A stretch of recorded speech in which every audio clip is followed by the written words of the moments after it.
We'll call this meeting of Canyon Regional Water Authority in order, and it's an open meeting. It's held today, which is March the 14th, and it is what, about 6:03 now. And we'll take a roll call and see who is here. Tim Foose, he's not here. Ted Gibbs. Here.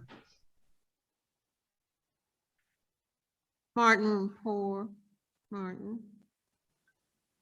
Reuben Gregory, Robert Gregory, I'm sorry, Robert Gregory. Abigail Mayberry.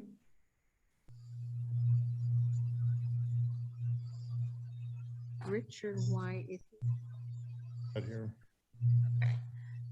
Doug Schnotts. Here. Regina Frankie. Virginia is not here yet. Jack Carson. Jack is not here. Randy Schwinn. Here. Joshua Jones. Dr. Jerry Riley. Here. Bill Bennett. Here. James Pogue. Not here. Not on virtual either, is he?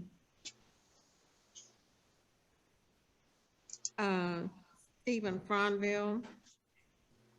James Forcell. Not here. Brandon is not here. Doris Jubing here. Doug Spillman's here. Springs Hill, we got Clint Ellis. I'm here. And Steve Ramsey. Here. Have quorum, David. Okay. Yes, we do have quorum with 11 members.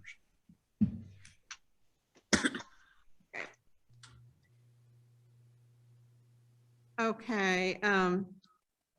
If there's any citizens to be heard, comments on the Do the Pledge of Allegiance real quick. Oh, okay, I'm sorry. We'll do the Pledge of Allegiance before we proceed. Pledge allegiance to the flag of the United States of America and to the republic for which it stands, one nation, under God, indivisible, with liberty and justice for all.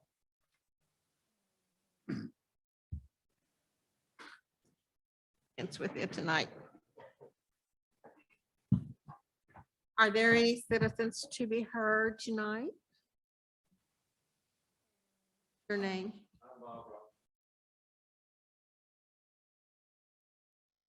Okay. Yeah. Thank you. I could carry the room, but thank you.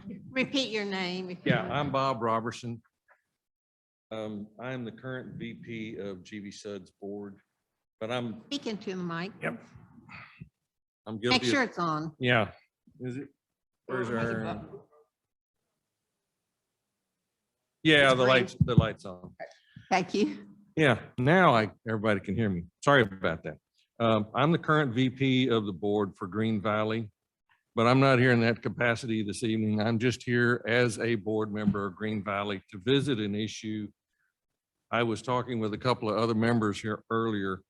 As you are all aware, we're experiencing an issue with the legitimacy of the candidates for Canyon Regional.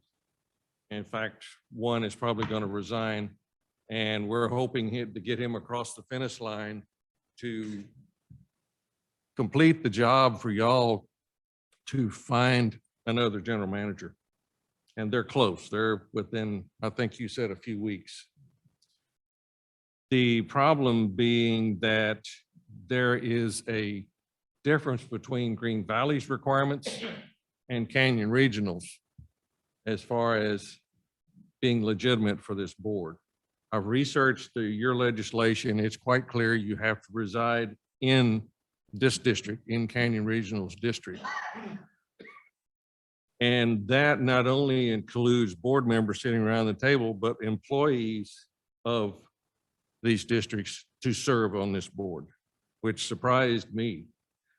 And I just, food for thought, and I know it would be a lengthy thing, but perhaps if you have a legislative committee, because I realize it would have to be changed at the legislature, perhaps this is something that y'all need to revisit, because in our case, it ruled out some very legitimate employees of GV Sud that might fill these positions here.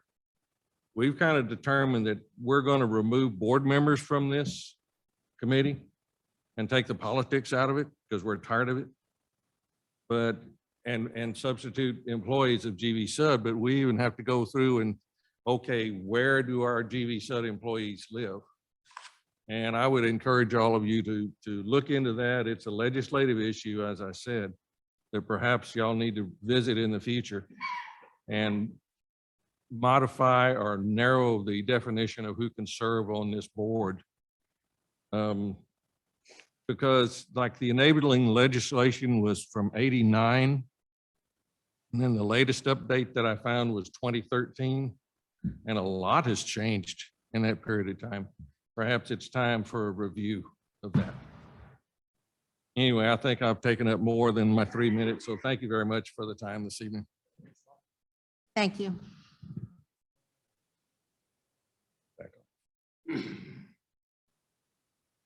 Are there any other citizens that would like to address the board? None? Okay, we will proceed. We'll go to the consent agenda, would be the item.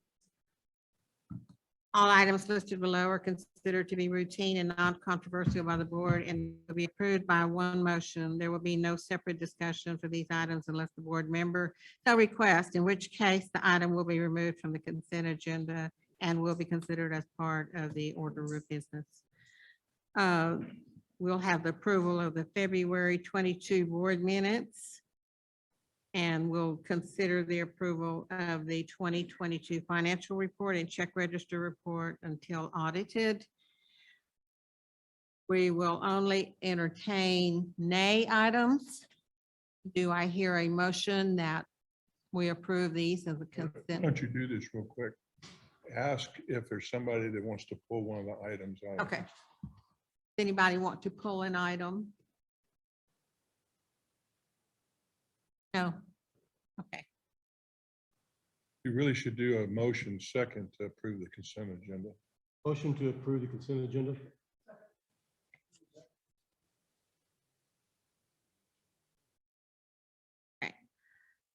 We will not entertain any yays. We will only entertain no items, nay. Anybody object to the consent agenda and the financial? Being no consent, it is approved and passed. Item 4, report on operations, activities and meetings. Adam Telfer usually, Yeah, I have nothing to add to my report, but I'm willing to take any questions or comments. I don't.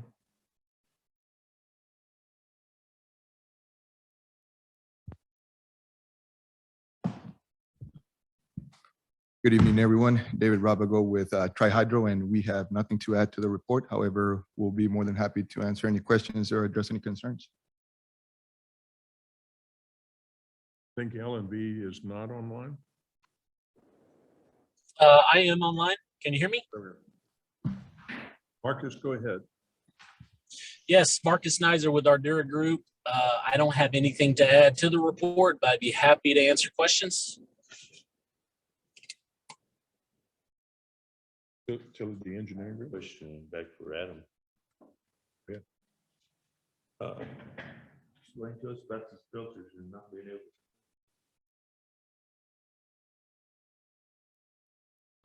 We actually can pin them, but one of the issues with it is the filters at the Hayes Caldwell water treatment plant. Oh, this is Adam, by the way. The filters at the Hayes Caldwell plant, we just replaced them in 2020, 2 stages, and then we replaced the 3rd stage in 2021 with the Coke Target 2 membranes. And for some odd reason, stages 100 and 200, or I'm sorry, 100 and 300, we're having a hard time recovering what's called the transmembrane pressure. So the transmembrane pressure, or TMPs as they're called, are rising a lot quickly after a cleaning than what they should. And so we're going through the process of actually pulling one of those filters off, and we're going to do an autopsy on it to find out what's going on. The issue is that we found out just maybe last week, I think it was, that Coke said that they stopped making the Target 2s and we can't get a hold of them anymore. So they kind of dropped the bomb on us. The membrane fund. Our money, I mean, which way we gonna go with this? We've got 260,000 in the membrane fund for Hayes Caldwell. And so after we do the autopsy, that's going to tell us a whole lot of what's going on. Hopefully it's something that we just need to do an aggressive cleaning on. But if it's not, we're going to have to consider a new technology. Right in the middle. All right, Doug, you ready? Thank you. How about on pertinent litigation? Trey Wilson, do you have anything to report? I'm here, but we are not a party to any litigation. So fortunately, I do not have anything to report. I'm happy to take questions if there are any.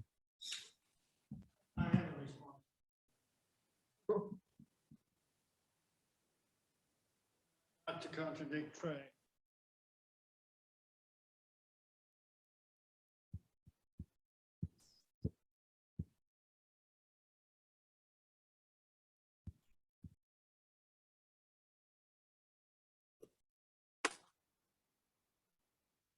Compendium of stuff. Thank you, Mayor. Humberto Ramos. This is Humberto Ramos. I do have something to report. Under Guadalupe County Groundwater Conservation District, our permits were renewed, so that's a good thing for us. But also as importantly is that spoke with the general manager, and she's looking forward to working with us to move forward with our Wells Ranch 3 potential permits, and she's wanting to help us. So it's a good all-around notice with regards to Guadalupe County Groundwater Conservation District. But other than that, I'll take any questions on my report. Anybody got any questions? We'll proceed to the next item, report from Graham Moore, the Alliance Regional Water Authority. Yes, hi, my report's in the packet. I don't have any updates, but I'm happy to address any questions. Utility engineers. Report from, Okay. This is David Kneiper with Utility Engineering Group. Our report's in the packet, and I have nothing additional to add, but be glad to answer any questions. I think that's it out of the list, Doris.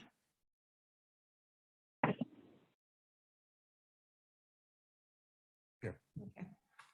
We'll move on to item 5, report by the Construction Committee, along with the consolidation and possible action and recommendation of the Construction Committee regarding Wells Ranch 2 project, Wells Ranch Generator Project, Hayes Caldwell WTP and Ozone Upgrade Project, GIS Systems, report on litigation of the Wells Ranch Plant Project with Cunningham Construction, standard engineering report, water rate analysis regarding possible future project by Mythology. If one of the members of the committee wants to do this, I'll defer, but Brandon gave me his report and I can go ahead and read it to y'all real quick. Sure. Okay. Tri-Hydro continues to work on the Lake Dunlap plan and Welsh Ranch existing conditions. Again, the generator project still in the Welsh Ranch project. Trey Wilson informed the committee that track control is still requesting CRWA to pay approximately $66,000 in relation to the Welsh Ranch project that was not paid by Cunningham Construction. Track Control was a subcontractor to Cunningham Construction. The committee informed Trey that Bay is not going to pay Cunningham subcontractor. The Texas Water Development Board has released funds in both the procurement and installation of the generators. The only funds still remaining at the Water Development Board is a 10% retainage for Cunningham and 10% retainage on the generators. On the, I wanted to add to that a little bit what Brandon said, in that this claim by Track Control, they never filed a lien or made any legal directions to the Kenyon Regional for that payment. Wells Ranch 3, Tri-Hydro has proposed a preliminary engineering report for the Wells Ranch 3. The report would run concurrently with the master planning effort and would narrow down the options for expansion of the existing facilities. The committee recommends approving Tri-Hydro's proposal for the preliminary engineering report for Wells Ranch 3. James Benet with R.W. Hardin briefed the committee on options for Wells Ranch expansion and outlined some of the steps that would need to be completed. As we move forward with a specific project, it is time to pass reimbursement resolutions to ensure the approximate entities are paying for the project and related costs. The committee recommends passing the reimbursement resolution for Wells Ranch 3. Both those are on the agenda for tonight's approval. Standard engineering agreement for engineering services. The committee continues to work on the standard agreement for engineering services. We may be ready to make a recommendation at the next meeting. TxDOT standard utility agreement. At the February Board of Trustees meeting, the committee recommended passing the TxDOT standard utility for I-10 and Santa Clara and Zeal. The agreement was placed on the agenda but not an action item.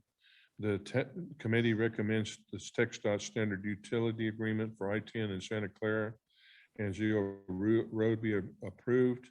I believe it's on the agenda, but the agreement for 1518 has not been finalized, so we don't need an action on 1518. I guess members of the committee and myself stand for questions. Questions, anybody?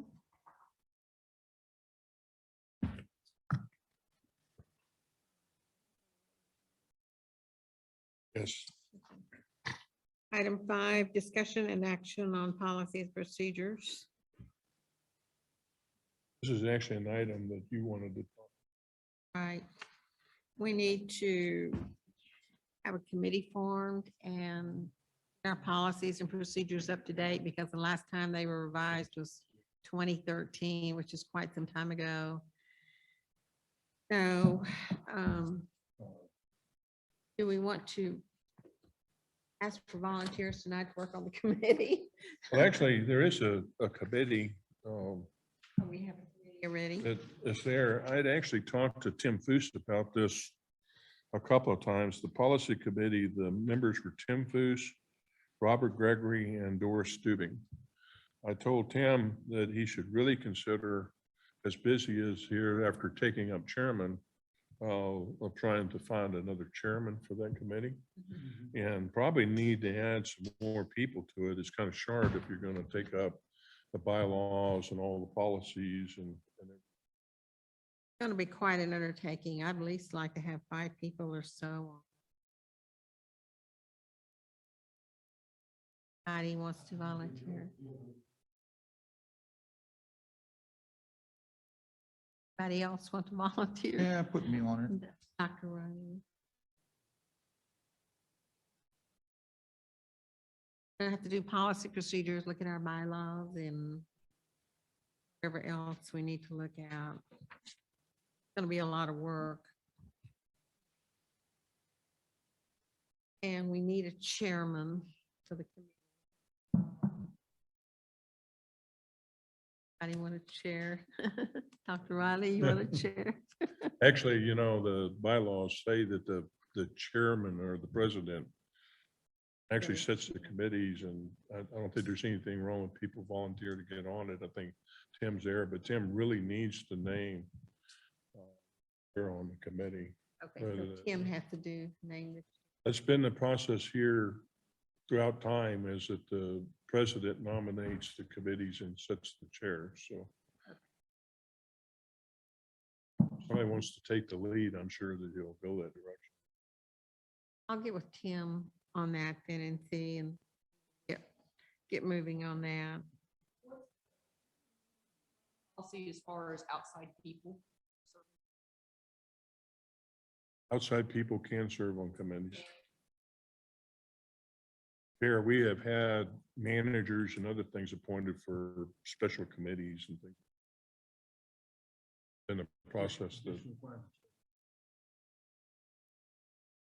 What role would the general manager play?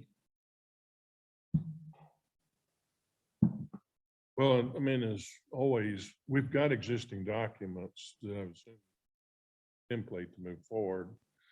The general manager has always been involved through the process of getting improved in the staff. One of the things I kind of thought that if you're going to start revamping all of this, you probably need to get the new guy in pretty quick and see what his flavor, her flavor process. But I think if y'all went in, got formed and started taking a look at this, that probably there's time for catch up. We recommend a legal review prior to make sure that we're in alignment with Texas.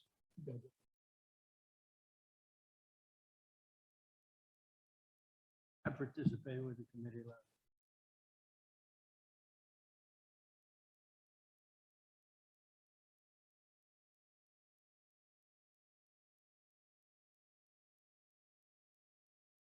Yes. Move on to item number 7, consideration approval of a resolution relating to establishing the authority's intention to reimburse itself for the prior lawful expenditure of funds relating to constructing various systems from the proceeds of taxable or tax exempt obligations to be issued by the authority for authorized purposes, authorizing other matters incident and related thereto, and approving an effective date. I think the resolution is in our packet. What this is we normally do this before project started. It allows for funds to be expended and reimbursed underneath the project.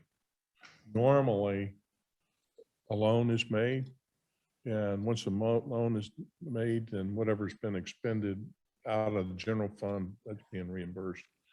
Without the refunding resolution, you can't go back and reimburse yourself.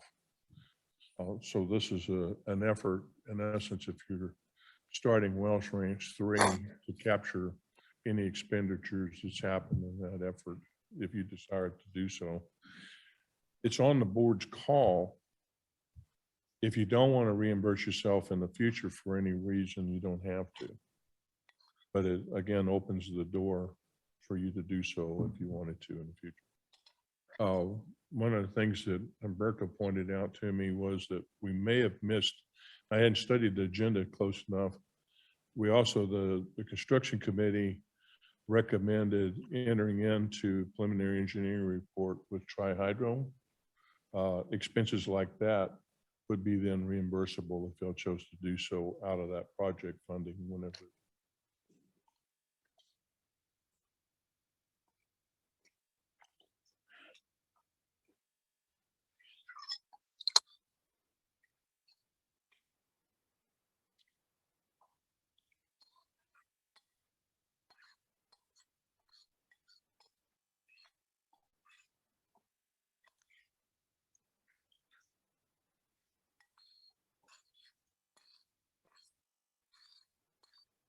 I believe, Doris, you had several comments. Markups, we can just, they're usually, let's say usually, they're basically a little bit of change in grammar or punctuation. And we can either adopt it just based upon amending it, or we can amend it and bring it back to the next meeting or whatever y'all's desire is. Go ahead and approve it with, most of the edits are grammatical and spacing and stuff like that, and looks like the I is bolded in several places. And at the top, it starts out, says a resolution relating to establishing the authorities. Well, I would like that to read Canyon Regional Water Authority's intention. Define who is the authority. So do you think we should ask for a motion to approve it, subject to these minor edits? I guess she's calling for a motion if anybody wants to make it. Does it need a resolution number? We'll fill it in. Fill it in? Okay. I have a question before we. So this doesn't reference any particular project or anything. Determines what gets reimbursed. It'll reference a project called Wells Ranch 3. This is related to. Wells Ranch 3.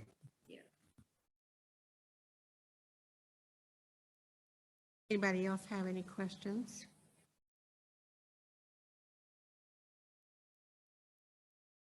Not, I'll call for a motion. This is Randy Schwinn. I'll go ahead and move. Second, you're moving to. Resolution. Edits, all right. Not going to ask for yays. I'm only asked for nays. Anybody disapprove of the resolution? I have no nays. Resolution will pass. David, I'll give you the. So one of the things that I think we had buried in the construction report and they asked for was approval, actually almost a ratification of the preliminary engineering report by Tri-Hydro. If y'all wanted to do that tonight. Berto, did you have any more information on that? So this is Humberto Ramos. So what we're asking for, and the construction committee made a recommendation, was to move forward with a PER with Tri-Hydro for what's called Wells Ranch 3. And I believe the amount is $103,602. And so the idea with this project is to engage Tri-Hydro to basically develop a plan to build a pipeline from Wells Ranch and going north and look at optimizing some of the wells and optimizing some of the facilities we have at Wells Ranch to provide water to 7 entities. So the entities involved in this project are Martindale, Maxwell, County Line, Springs Hill, Crystal Clear, Green Valley, and East Central. And the idea again was to have Tri-Hydro start looking at the demands, coming up with a project that will encompass all these entities and also the costs. And what Tri-Hydro is stating is that it's going to be developed within 45 days, a draft, and about 100-something days will be the final. And what's imperative is within 45 days, we'll get a draft and we'll start looking at costing and looking at debt schedules. So in order for us to meet our timeline, it's imperative that we move forward with the construction committee's recommendation to approve this, to engage Tri-Hydro to start working on this. Thanks, Humberto. Any other questions, comments? Would this be the first expense for Wells Ranch 3? This is one of the expenses. There's another expense out there, which is Texas right-of-way, which is looking at leases. They're trying to acquire some more leases for us. So there's another expense out there. So with this reimbursement, we can go back as far as 60 days if we need to. But I'm presuming that it's Texas right-of-way and it'll be this expense and any other subsequent expense thereafter related to Wells Ranch 3. Any other comments or questions? Thanks, Humberto. We'll move on to item number 8. Consideration and action appointing delegates to the Texas Rural Water Annual Meeting. So the Texas Rural Water Convention, they usually ask for representatives to be affirmed by the boards. Sometimes we've had staff, sometimes other members who are attending. In order to be the delegate, you have to attend the convention in April, I guess in Round Rock. I understand that Richie and Adam and Mike Saldana from our staff will be there. The authority given here would be to vote on general matters there, and then usually have election of members. I think that Pat Allen and Adam Telfer are the representatives from this region, and they are not up for election this year. It'll be just general matters. Anybody'd like to volunteer if y'all want to just approve a staff member to be our representative there? We need, how many delegates do we need? I'm sorry? How many delegates do we need? Two. I think you got a primary and an alternate. Okay. Do I have any volunteers?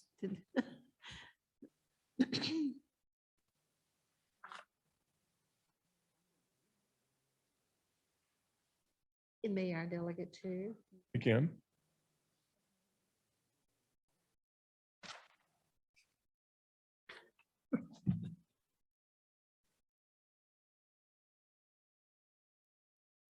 Anybody else?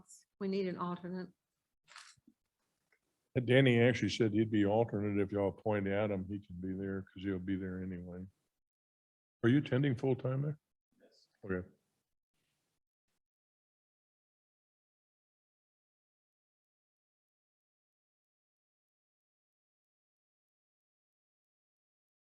Yes.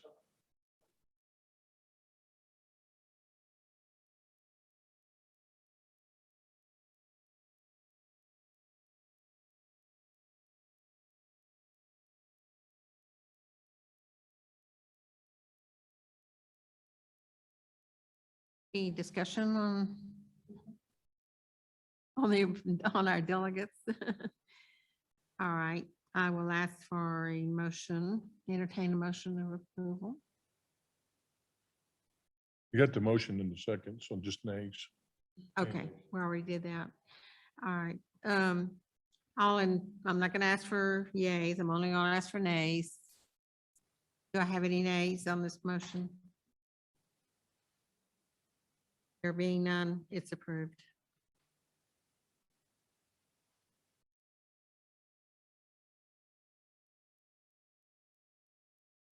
And then number 9 is Humberto Ramos. Number 9. Berto for the bidding. Okay, this is Humberto Ramos. Item 9 deals with an update on the Cibolo Creek Municipal Authority's bed and banks. So I have some news. First and foremost, you have a copy of the RFQ within your packet. I believe some of the board members requested that. And so let me talk about the RFQ process. We went with an RFQ on February 7th. We closed it on March 7th. We had it on our website. We sent it out to 10 attorneys. We only received one respondent, and that respondent was Kemp and Smith. And so Kemp and Smith LLC, they're out of Austin. So again, we only had one respondent. So my recommendation is not to take any action, is to basically throw out the RFQ. But what's important here is that you have the RFQ, and if you want to make comments to that, you can make comments. And the reason I say no action is because I've been in contact with CCMA, and speaking with their general manager, they feel that this process is going to be slower than what they thought and what we're thinking. So we have enough time to go back, and if we need to revisit the RFQ and see how we design an RFQ and send it out again to potential attorneys. So that's my update. Again, the recommendation is no action, but allowing y'all to look at the RFQ, make some comments. Being that I'm in contact with CCMA, our understanding is if there is some action or something that happens pretty quick, that we can inform our board. And again, you have the RFQ, we can send out the RFQ and try to engage someone at that point. So with that, I'll take any questions anybody may have. Humberto, this is Steve Ramsey. So as this may be delayed to some point in the future, could that delay be 6 months down the road, 1 year down the road? May never happen. And again, as you open up communications with CCMA. We would just play it by ear and just see if we would ever need to go back out with an RFQ like this. So everything you mentioned is a possibility. Again, Okay. the importance is to maintain contact with CCMA. Again, show the support that we're willing to work with CCMA. But again, the ball's in CCMA's court, and they have a better understanding of what's going to happen. I believe CCMA is also waiting to see what happens with the SAWS bed and bank permit. So as opposed to us investing money, again, keep the communication channels open, and at some point, if we need to, we'll engage. You all have the RFQ. Again, make any comments if you will, and if we need to, we'll send it out and engage an attorney to help us. Humberto, that makes a lot of sense to me, so thank you. You're welcome. So there's really not any action on this agenda item. We don't really even need to table it unless it comes. Save the RFQ for later. Oh, okay. Can you keep us apprised of this in your report? Yes, sir. Okay. Yes. Thanks, Humberto. Move on to item number 10, consideration approval of TxDOT standard utility agreement for the water line easement project along IH-10 and Santa Clara and Zool. Page 37 in your packet. If I could. And this is David Knapper. Oh, I'm sorry, David, go ahead. I was just going to say that I mentioned the construction committee meeting had already recommended this. They did recommend again. We have two projects, one along I-10 and another a line movement on 1518. The line of movement on 1518 engineering agreement's not been finished with TxDOT. We thought it would be. This agreement again is totally reimbursable, though we will fund the money until TxDOT reimburses us, which could be a while. David, I'll give it to you if you want to speak. Appreciate that. No, and this is the same item that we had brought up last month, and the agenda wasn't set up for action, so we're bringing it back tonight. And as David mentioned, it's for a TxDOT relocation project. We're not actually really relocating anything on this. We're just having to encase portions of the existing line work at Santa Clara and Zool. But the agreement is complete, and as David mentioned, it's 100% reimbursable. But Canyon Regional would have to fund it initially. So the agreement is in front of y'all tonight, and I'd be happy to answer any questions. This is Martin Poor. I move to approve the TxDOT standard utility agreement for the water line encasement project along I-10 at Santa Clara and Zeal. Second. I have a few questions about the agreement. There's some edits in here, and there's one place before we continue on with this. There's no dollar amount in this paragraph here. Is there supposed to be a dollar amount in there? David. There is a cost estimate that's included in the agreement, but again, it's just a cost estimate.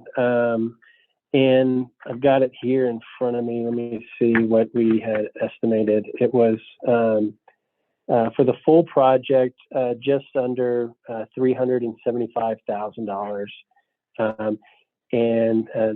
And usually, typically, there's a kind of a reimbursement percentage, but since this one is a federal highway, it's 100% reimbursable. But our estimate is just over $375,000.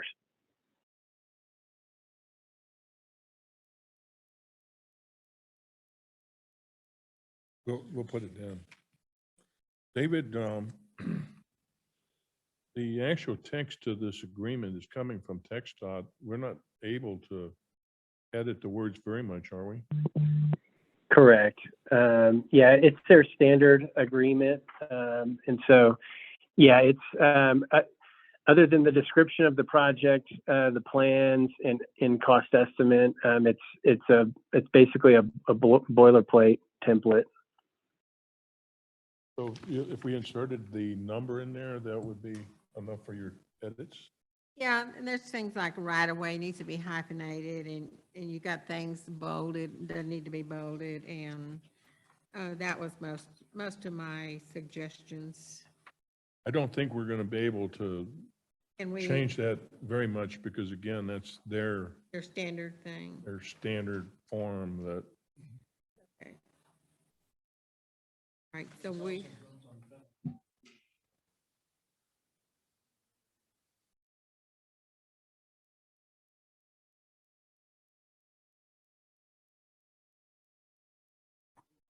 It might.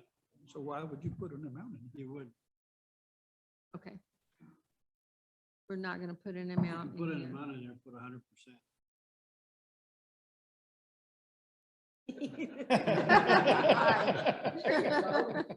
Make some money on that. Okay, well, we have a motion and a second.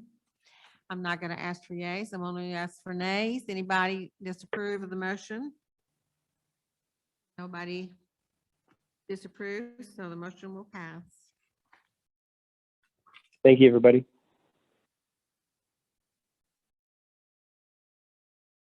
Item 11, discussion and action on agreements for legal services and RFQs for legal counsel. Is this a separate item from? this is an item you asked for. Okay.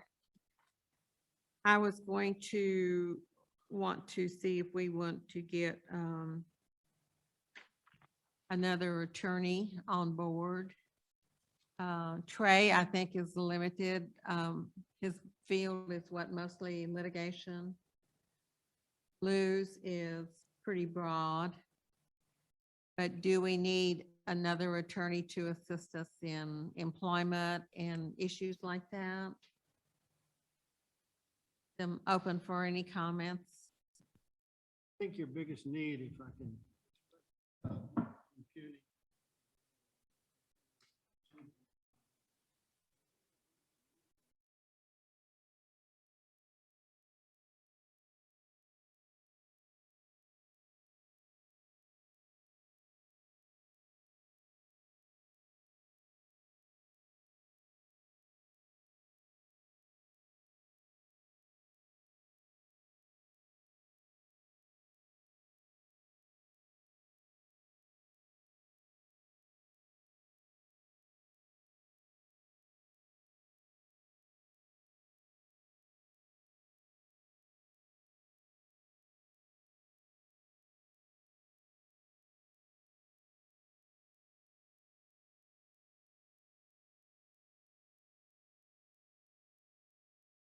We have an attorney, he's our lobbyist.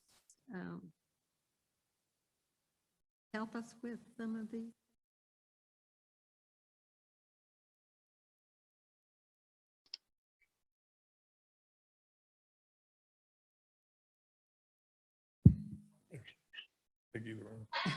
Pick a mic. Thanks, Whitney. All I was saying is that you have Chuck Bailey, he's on a $2,000 a month, I believe, retainer. And he's available to you and he ought to be shepherding or leading or advising on what you want to do on legislation. This is a good time to be doing it, particularly legislatively, because of the clock. The session comes around a lot quicker than you think. So I think that's one of the areas you do need continuing help. I've done personnel work before. I don't know what you feel like your needs are, but I'm not sure that you need lawyers. I'm just going to say that, but up to the board if you want to compartmentalize your attorneys into litigation or admin or other compartments. That's certainly something. I feel like we're probably well represented with the staff we have now. I don't see adding any more legal minds to the mix. Certainly until you get.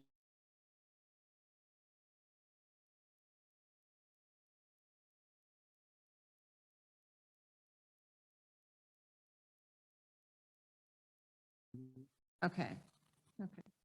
I would like to see us get our legal services agreements up to date.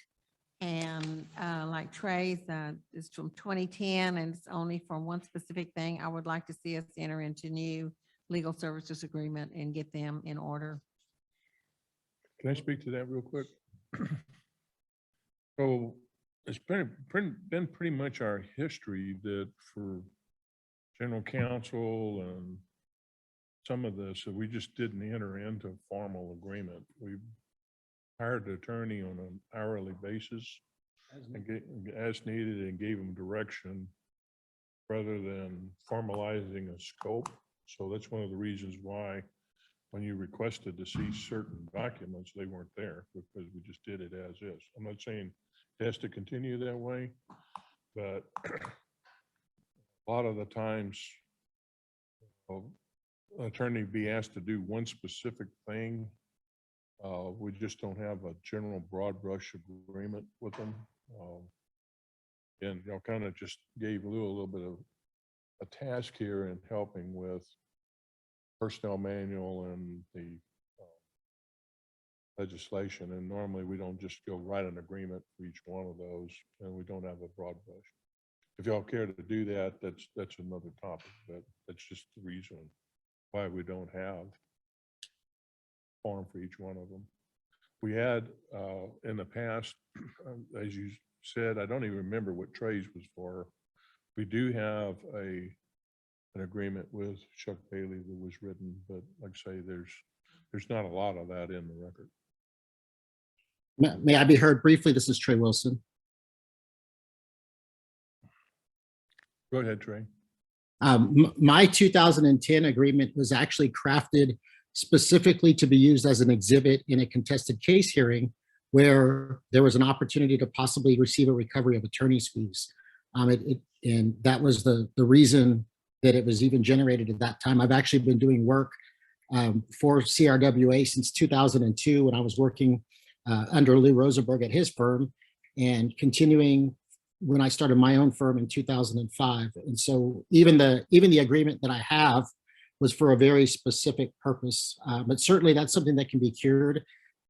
Any law firm can certainly come up with a kind of a general template for an agreement that says we'll do tasks on an as-needed basis, and here's the payment arrangements and the financial arrangement. That's certainly something that could be accomplished. It may not be a bad idea to have that, but that's the reason I only have that one agreement and why it's such a strange year in the sequence of my life with Canyon Regional. I would, I believe that we probably need to have a master services agreement to just outline the general practice and pay and rates. But as far as tightening down a scope of work, I think that is going to lead us into having more and more agreements every time the scope changes. And the way we use our legal teams, it's varied. And I don't think we can have I don't think we can tighten the scope down. But a master service agreement, I think if we don't have it, it's probably called for.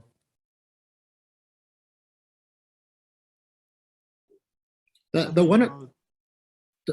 one other thing that I think is also important to keep in mind is, for example, the idea that Humberto Ramos had with seeking specific counsel for the CCMA project. When he said that nobody responded other than one firm, that included Lou and I received a copy of the RFQ, and because it was such a narrow, specific scope of work, I decided not to submit for that. So no matter who you have on staff as your regular attorneys, you always have the opportunity to go out for specific tasks when there's not a good fit. And so if employment law or a specific type of project fits within the realm of a very specific type of attorney, you always have the right to go out and do that for a specific project. Right, isn't it customary that you have LSAs with your clients? The rules of the state bar only require there to be a written agreement when there's a contingency arrangement. Otherwise, there's no obligation to do it. And the reality is when I bring on a new client, I always get one. But most of our client relationships end up lasting for many, many years, and we don't ask for a new one as time passes, which is kind of an on-call as requested basis. But certainly, again, there's no problem with drafting a master services agreement, and it may even be a good idea. Any other comments? Yeah, this is Doug Spillman. I'm just wondering, since we kind of sat back on the CCMA project, is that right, Umberto? That this RFQ is specific to the bed and banks, isn't it? The RFQ that you're referring to, this is Humberto Ramos, is for bed and banks. So it's very specific. We're looking for, Ones that's in the packet. correct. So if we kind of, if it ball's in their court, I mean, it's kind of a moot point with this RFQ, right? I don't think I understand your question because, Well, didn't you say CCMA is wanting to hurry this up? no, what CCMA is at the beck and call of the state, and CCMA can actually ask the state to slow it down. So CCMA is looking at slowing this thing down to wait for other things to occur. So this RFQ is specific for an attorney that does bed and banks, which is very specific. Yes. Now, what you have on here is an attorney, RFQ for legal counsel, which is another RFQ, which is totally separate The one I have in my package is for bed and banks. for bed and banks, or an attorney Yeah, so- specific for bed and banks. Yeah, I mean, 2.1, the general intent, so it talks about bed and banks. So this is what we've been presented to maybe approve tonight? No, Okay, so what we're, the conversation I'm hearing is, the question was, do we need to go out for an RFQ for legal services? And I believe what I've okay, heard, so it's broad, you're talking about a broader thing. broader things. Okay. What I've also heard is that we already have an attorney / lobbyist, which is Chuck Bailey. Okay, And I've also heard you don't need LSAs. And so, well, you're referencing page 43 on this agenda, so that's where I went, you know? okay, yeah, and that's where the confusion was. Yeah, this isn't my item, but yes.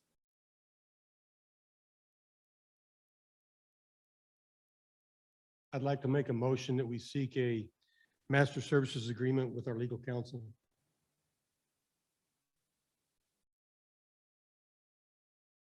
Any discussion?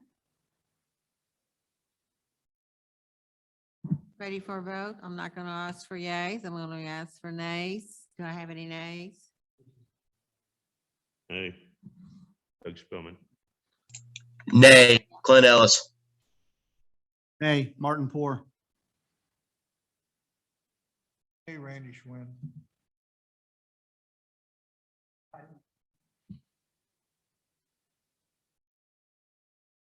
Count the votes. I didn't count the I think that was votes. 5, 5 out of 11, then 5 out of 6. nays, it passes. All right. There being no more nays, the motion will pass. Okay, we'll move on to item number 12, discussion and action of CRWA Act and forming a committee to address it through its legislature. I think actually the attorneys have got this item, but I think we've probably discussed it enough. Again, as I explained, normally president names the committees and such chair, but I think we've pretty well decided that this needs to take place if anybody's interested in serving on this committee to revamp. And this is specifically for the legislation of the bill Farming Canyon Regional and its amendments, to look at those and recommend any changes that would go forward at the legislative session. Can I take a moment to give everybody a short?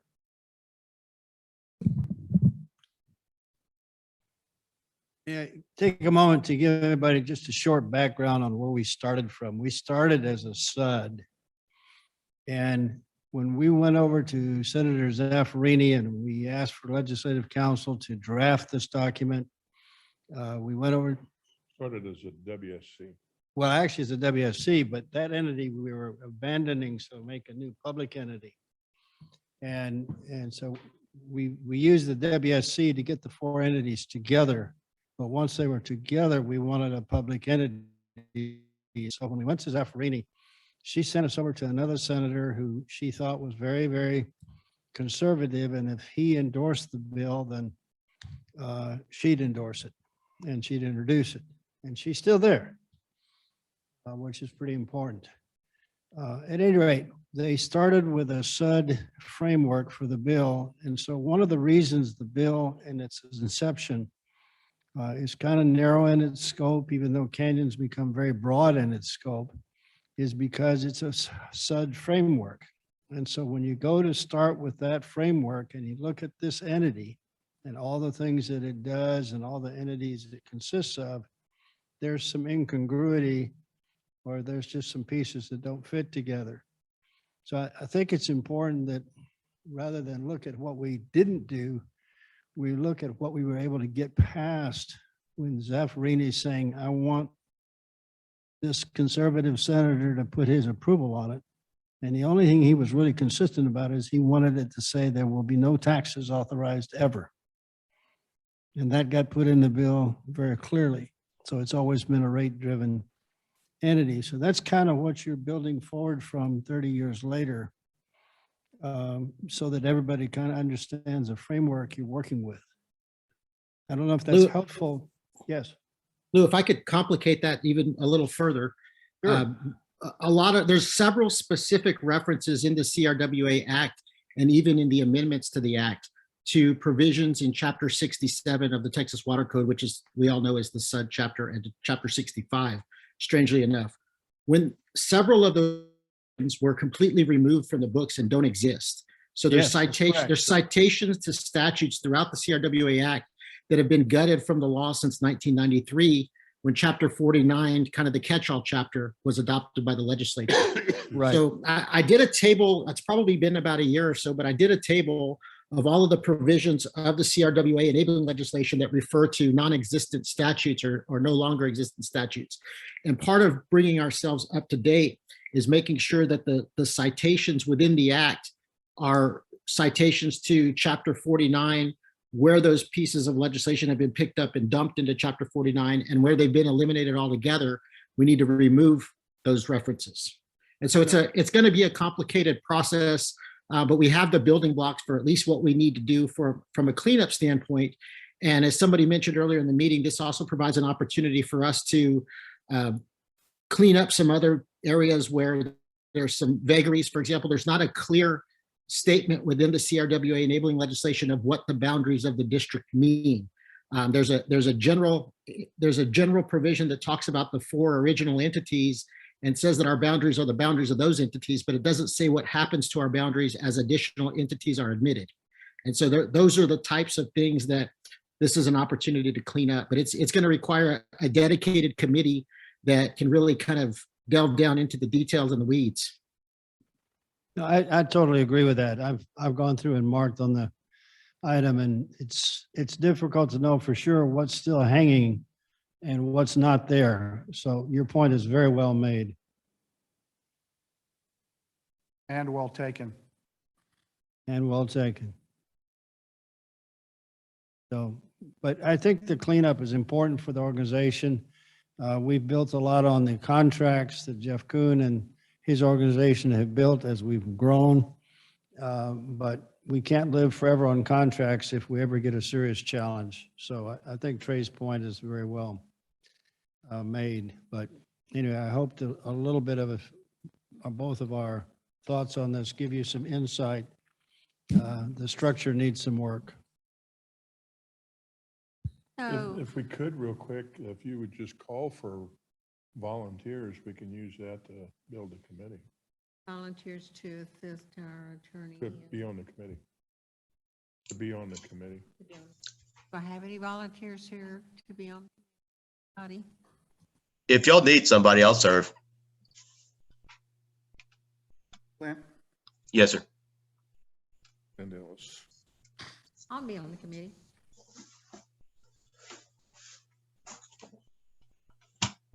Anybody else? I have a quick question.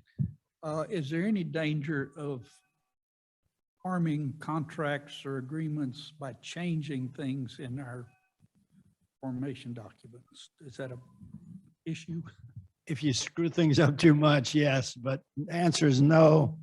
There should be continuity on all your contracts, and that should be something we make a point of ratifying and confirming in any legislation we pass and making that part of the act. Good point. Would it be possible if Lou would give us some kind of opinion as to what all needs to be done? I'll confer with Trey and David on that. Go from there? That would kind of help the committee too.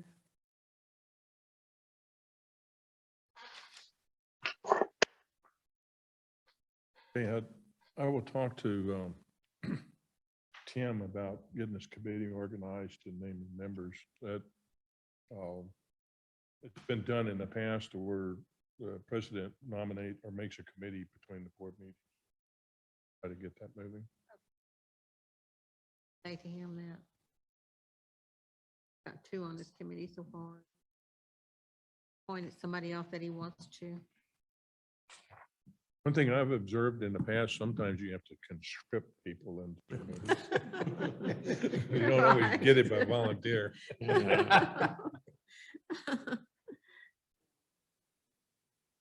I would like to see us get everything in order, though. We need to be on top of it rather than not. Okay. All right, we'll move on to item 13, which is executive session. I guess If I could talk about this real quick, because we kind of had a plan here, I guess, and it's, I think, falling apart to a certain extent. Lou and I and Trey and Tim met on by phone, talking about the steps forward. And the plan, as I understood it, is y'all would go into executive session. Everybody on the board has been sent a template agreement that Lou had prepared on Tim's request just to take a look at. I think the idea was that to be a starting point for the committee to move forward and put the details. It's just getting a starting. It's not something to prove tonight, but my understanding is number 14 was the committee was looking for concurrence and approval to move forward with selecting one person. And y'all stop me if I'm wrong on this, because I'm not on, I haven't been in the meetings, but to move forward and bring one person's name and hopefully an agreement back to the board at the next earliest meeting, I guess, was where I thought it was going to be. Other than naming names and giving detail to the list or what y'all's point is, I don't, or where you're at. I don't know if Tim intended to do that or not. I think that was one of the reasons why we set it up for executive session, was for that. If y'all, the committee, the members that are sitting in this room are not prepared to do that, then I don't really have the information, or we don't have the information really to move forward to the executive session. And I really wonder if we need to do it or. David, may I add to that? The template was designed to be a negotiating tool for the committee and for those negotiations that seemed appropriate with the particular candidates they were working with to be, template was to be there to work from. Okay, and if that process is not moved along to the point where they're ready to talk about what they've negotiated and what they're thinking they ought to do, I don't think there's any point in the whole board getting involved in looking at that template. I'd like to say, I think that y'all had intended on having it kind of weeded down further. Y'all were going to meet on the 11th and that didn't work out. Yeah, can I give a real quick report on where we are? I mean, without You need naming to go, names you or need to go into anything like executive that. session. In our last meeting that we met, we've narrowed it down, help me out, to 5 that we're going to interview. And we're planning on interviewing those folks on Monday coming up. And then what we were hoping to get from you guys and ladies would be permission that we could go ahead and move on into negotiations if that one, possibly 2 people rose to the top pretty easily. You know, David's ready to retire. We're ready to get somebody in the slot and go to work. As we had started going through all of the paperwork that had been turned in, 2 had dropped out of our running and interest with us because they had already taken other jobs. And we've got some really good candidates. So we were kind of fearful that something might happen, that, you know, one of our top picks would take another job. And so we were hoping that without too much trouble, that we could bring one person recommendation to you guys in a meeting and say, okay, but we wanted to run pretty quick with it. And we'd even talked about possibly calling a special meeting to be able to get that done after Monday, because we didn't really want to wait until the April meeting. So that's kind of where we are. If you've got any questions, but we are going to be meeting Monday for interviews. That sounds like the right approach to me. Sure. Thank you. I do have one suggestion in the document. It didn't mention strategic plan. Okay. Like somewhere to add in, establish and maintain a 5-year strategic plan. That's what those Pass blocks that were on. for.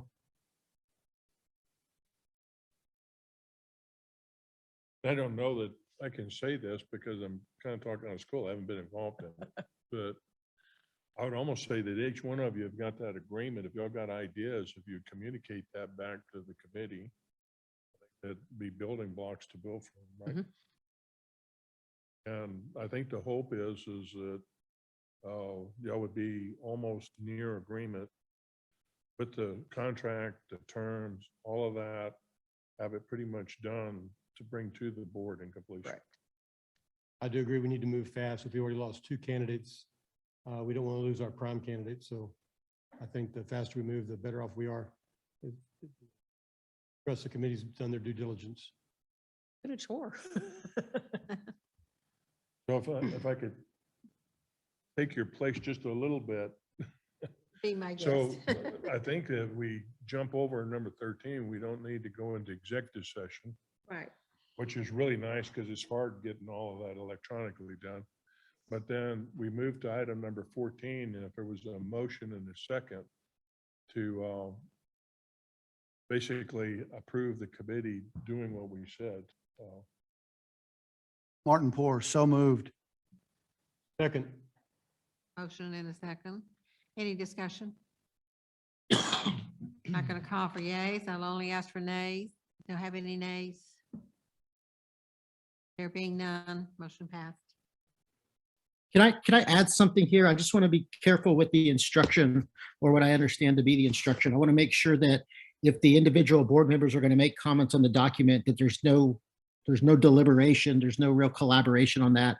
I would encourage you to make your individual comments and then send them directly to the committee without discussing it with other board members. Ray, if I might add, either that or send them back to me. Yeah. That's even better. Right? That's even better. Didn't you send the email? Yeah, I sent an email to everybody. Yeah. All the directors. I'd say respond to that email and not reply all. Right.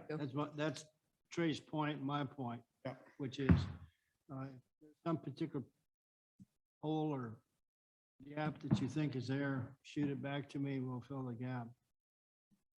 Then we'll redistribute. Agree.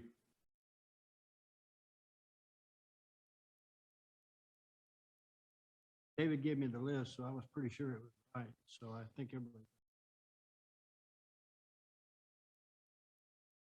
All right, we'll move on to item number 15. Are there any announcements or recognitions? There are any, so we'll move on to item number 16, future board member agenda items. Anybody have anything they want to put on the agenda for next month?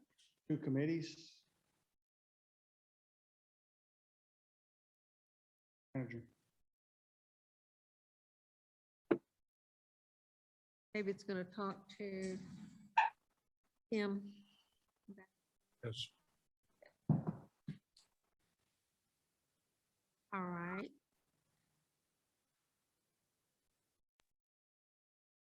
There being no further business, we will, I have to have a motion. Motion to adjourn. Second, Dr. Riley. Motion passed.